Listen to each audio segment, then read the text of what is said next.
Saturday, March 8th, 2019. 1 minute of additional time, 20 meters to the goal, one shot to tie the game and save us from elimination. I had the ball. Greg, pass! It all happened so fast. Victory was in our grasp, and then it wasn't. I prayed there'd be some kind of miracle, but moments later they scored the final goal and ended our season. My season. After the match, our coach congratulated us, saying that we did the best we could, even though we didn't win. He said we still should be proud we made it here, and that soccer is a team sport that we all contributed to. There's no I in team. Everyone matters. Later that night, there's no I in team. Everyone matters. We won as a team. That last thought kept swirling in my head. Soccer is a team sport, and that we all contribute. But I can't agree with that. If I had just taken the shot and not my lazy teammate, I would have won. It should have been me, not that Bryce Anderson guy. This wasn't fair. Why should I have been held back by my teammates? I was supposed to be the best player. Flip. Screw having teammates. All I need is myself. I ended up sulking all the way home. Mom asked if I wanted dinner, but I said I wasn't hungry.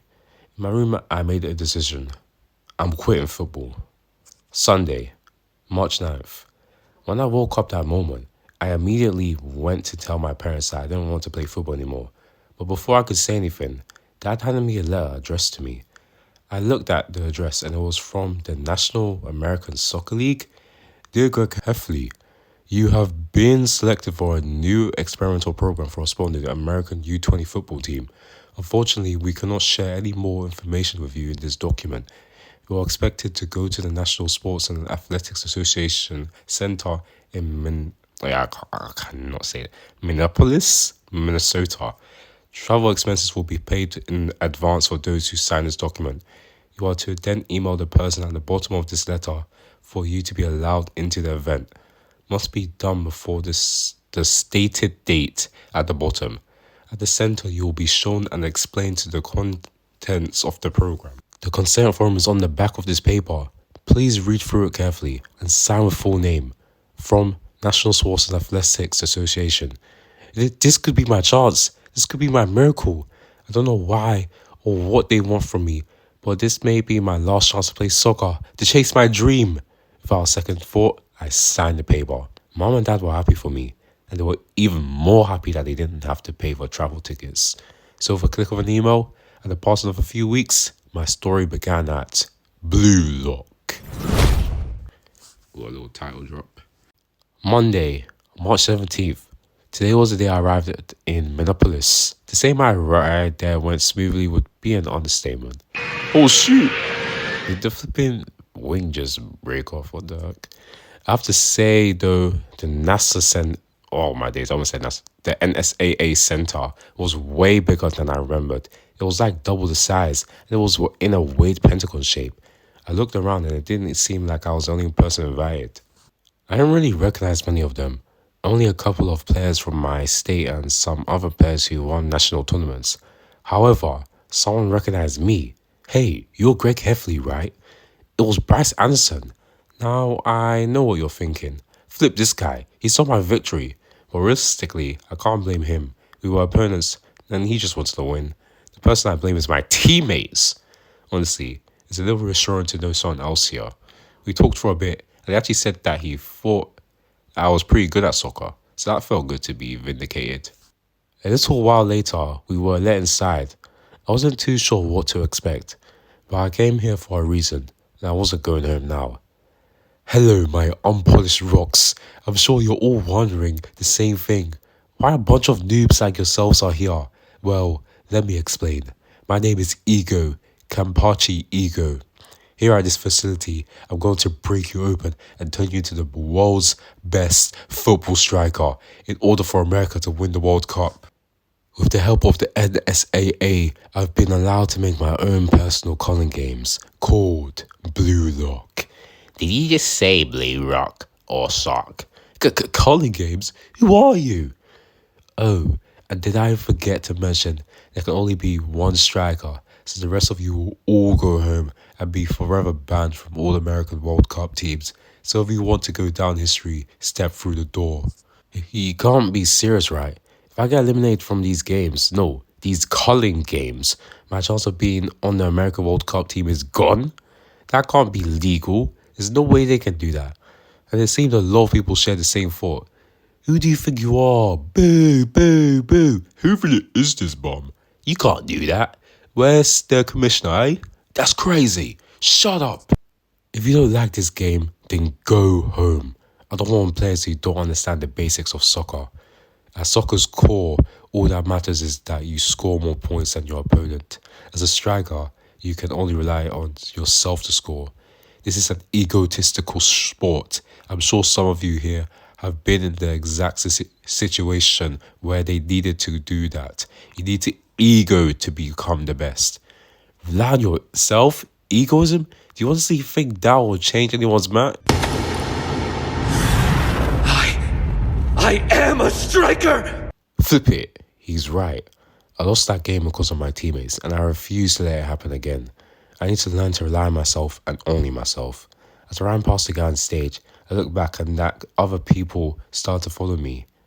Soon, even the people who were against Eagles' plan started running. No matter what, I'll become the world's best football striker. Once everyone had walked inside, they were told to hand over all our stuff. Faithfully, I managed to bribe one of the volunteers into keeping my journal. Next, they split us up into groups of 12, and we were guided into different rooms. I looked around, and this was my group.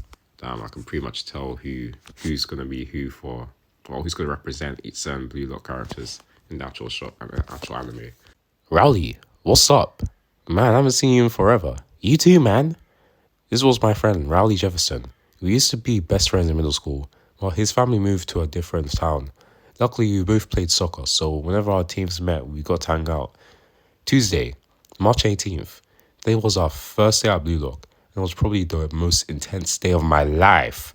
At around 11, Eagle came on the TV to tell us something. Hello everyone, ready for your entrance exams? Don't worry, it's very simple. Even a child will understand. The game is tag. If you're hit with the soccer ball, you're gone from BLUELOCK forever.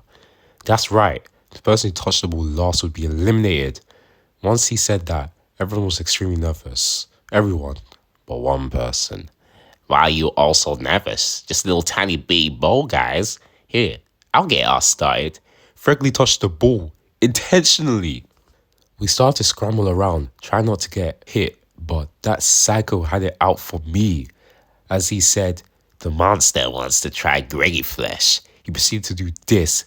Come on, Greg, I know you're stronger than that. Suddenly, I was the person I started to panic, and what made it worse was when I looked up and saw that I only had 1 minute left, I looked around for an easy target, but everyone was too far away, and whenever I got close, they all ran. I actually started to hyperventilate. I was going to be the first one out. However, thankfully, I saw that one person wasn't paying attention. Frankly, he got distracted by a bug on the floor. Come on, Greggy. You want to become stronger, right? That's why you were invited to BLUELOCK. Now follow your instant text. I paused for a split second, taking in what he said. If I went for the easy option, I'll never get stronger.